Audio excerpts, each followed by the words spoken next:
le Président.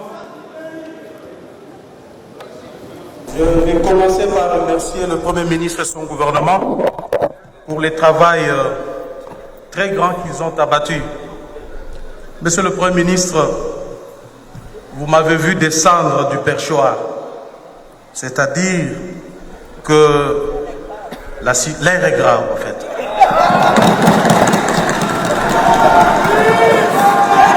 Monsieur le Premier ministre, je vais commencer mon propos par une histoire que j'ai racontée une fois dans cet hémicycle.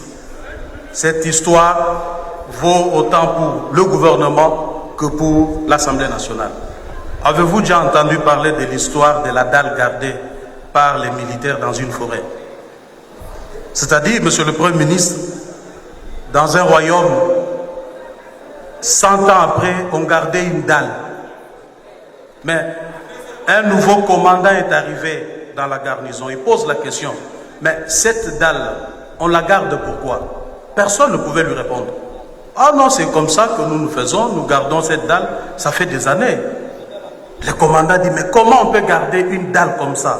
En pleine brousse, on y place des militaires, dit oui, c'est comme ça, d'habitude c'est toujours comme ça. Et le commandant, très malin qu'il était, il est allé fouiller dans les archives, il s'est rendu compte que c'était une histoire rocambolesque.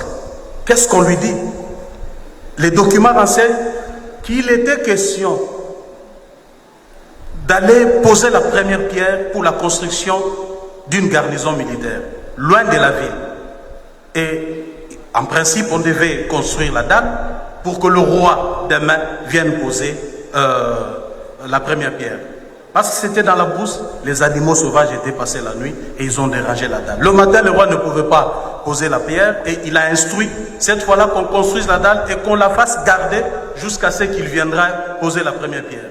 Comme la première pierre n'a jamais été posée, la dalle fut gardée 100 ans. Et après, personne n'a compris, personne ne pouvait expliquer pourquoi la dalle continue à être gardée. C'est exactement ce que nous sommes en train de faire ici, et vous, le gouvernement, et nous, le Parlement. Nous sommes en train de garder une dalle, et lorsqu'on pose la question pourquoi on la garde, personne ne sait répondre. Alors, je vais faire comme le commandant qui est venu, qui a posé la question, qui est allé vérifier dans les archives pour comprendre pourquoi on peut garder une dalle comme ça pendant des années par des militaires. Monsieur le Premier ministre, vous savez, depuis que notre pays a accédé à son indépendance, moi qui vous parle ici, je suis un ancien opposant. Vous vous adressez au président. Merci beaucoup, monsieur le président. Je suis un ancien opposant. Nous avons eu à dénoncer de manière aussi claire la gestion de ces pays par le régime Mobutu, par le régime Kabila, et c'est pas pour rien qu'on les faisait. C'est parce que, en principe, nous avons estimé que tous ces régimes étaient des régimes de prédation. Ces régimes concentraient tous les efforts du peuple, tout ce qu'il y avait comme richesse entre les mains d'un petit groupe d'individus. À travers, vous vous en doutez, le budget que nous sommes en train de voter. Il ne suffit que de voir ces budgets, vous allez comprendre que c'est ça la réalité. Et ce budget démontre clairement que le peuple est laissé pour compte. Je vais vous donner des exemples, monsieur le Premier ministre. Quand vous ouvrez le document 1, qui est en fait le squelette du budget, à la page 46, 47, vous allez voir que pour les équipements militaires, on y a alloué 2 milliards de francs congolais. Ce qui fait l'équivalent d'1 million de dollars dans un pays à guerre. Mais il vous souviendra que dans le même hémicycle, lorsque vous présentiez votre programme d'action, dans le cadre du budget, dans le cadre, dirais-je, cadre budgétaire à moyen terme, vous avez ici expliqué de manière claire quelles étaient les priorités de votre gouvernement. Si j'ai bonne mémoire, c'était 16 piliers, dans lesquels la pacification de l'Est du pays, le social et l'enseignement étaient des priorités. Aujourd'hui, ce mandat ne peut réussir que si la gratuité de l'enseignement réussit et que si l'Est du pays est pacifié. Mais comment pouvons-nous arriver à ces résultats? Comment pouvons-nous arriver à ces résultats si on a un budget qui ne reflète pas au fait la vision que vous nous avez présentée ici? Un budget, c'est quoi en fait? Un budget, c'est une vision exprimée en chiffres, en termes de recettes et de dépenses. Le budget reflète la vision qu'a le gouvernant. Alors, Monsieur le Premier ministre, nous nous sommes entretenus. Honorable Président, vous me demandez de m'adresser à vous, mais ce n'est pas vous qui avez présenté le budget, je m'excuse. C'est comme ça que j'essaie un peu de parler au Premier ministre. Alors, Monsieur le Premier ministre, nous avions discuté, vous vous souvenez, longuement sur la réduction des trains de vie des institutions. Mais aujourd'hui, ces budgets, je l'ai bien scruté, Honorable Président et chers collègues.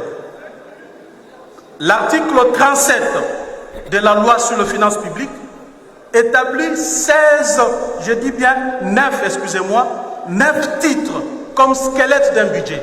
Il s'agit bien de la dette publique en capital, intérêt sur la dette publique, dépenses du personnel, biens et matériels, dépenses de prestations, là où nous trouvons les FCR, de Fonds secret de recherche, FCIR, voyages, tickets et autres, transferts et subventions, dépenses d'équipement, dépenses de réhabilitation, construction, addition d'ouvrages, neufs, prêts et avances. Ce qui me réjouit, c'est que dans le pré-avance, vous n'avez rien marqué parce que nous avons, quand j'ai posé la question, il y a les FPI et les autres services de l'État qui font déjà ce travail. Mais regardez comment vous avez réparti cet argent, Monsieur le Premier ministre.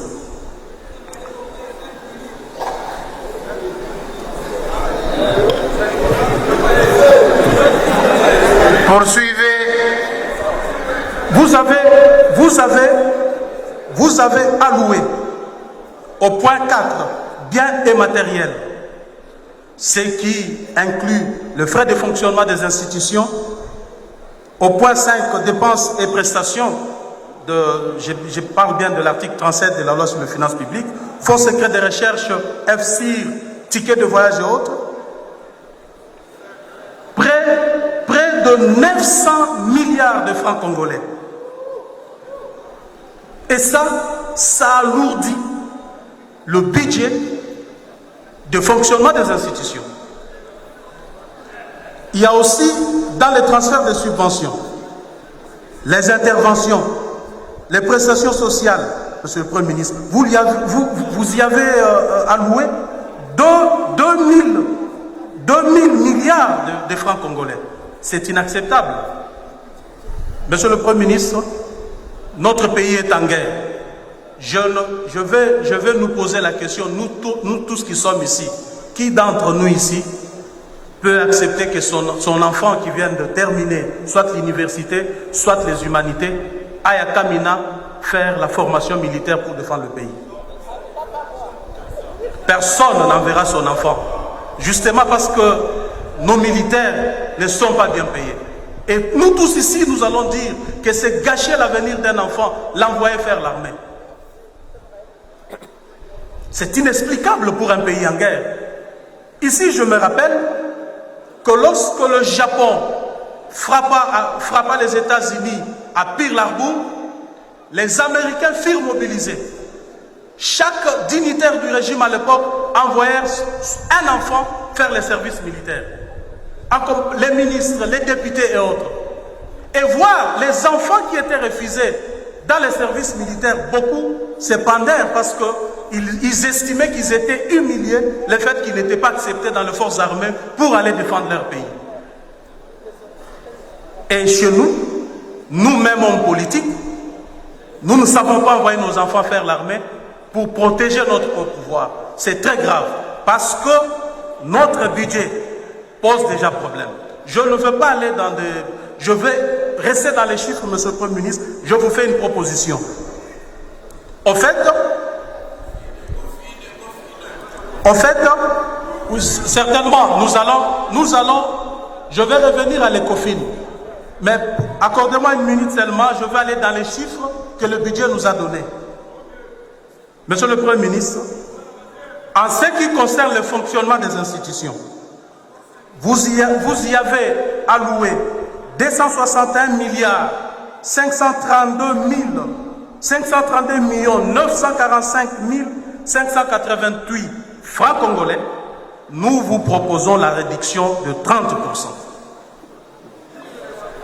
Et en ce qui concerne les frais de fonctionnement, le FCIR et autres, vous y avez alloué 791 milliards 525 821 811 francs congolais.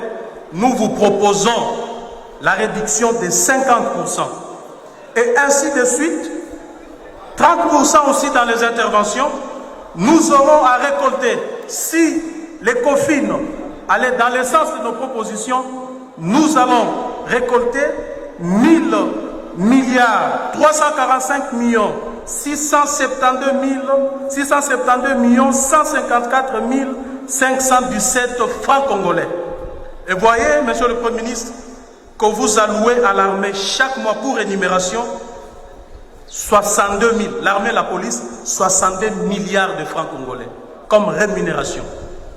Avec cet argent, il est possible que nous puissions doubler de 62 milliards à 130 milliards de francs congolais le mois pour l'armée et la police. Et ce n'est pas tout, ce n'est pas tout, ce n'est pas tout. Il nous restera une enveloppe que nous allons déverser dans le CECOPE pour appuyer la gratuité de l'enseignement. Et parce que, monsieur le Premier ministre, vous allez constater que cette réduction ne touche pas aux droits acquis. Parce qu'en réalité, si nous étions sérieux, on aurait touché même à ce qu'on appelle droits acquis. C'est-à-dire salaire des députés, des ministres et de tout le monde dans ce pays. Parce que nous sommes un pays, nous sommes en difficulté. On ne doit pas donner l'impression que nous demandons à notre peuple de faire des sacrifices, alors que nous-mêmes dirigeants, nous ne faisons pas ces sacrifices. Hein?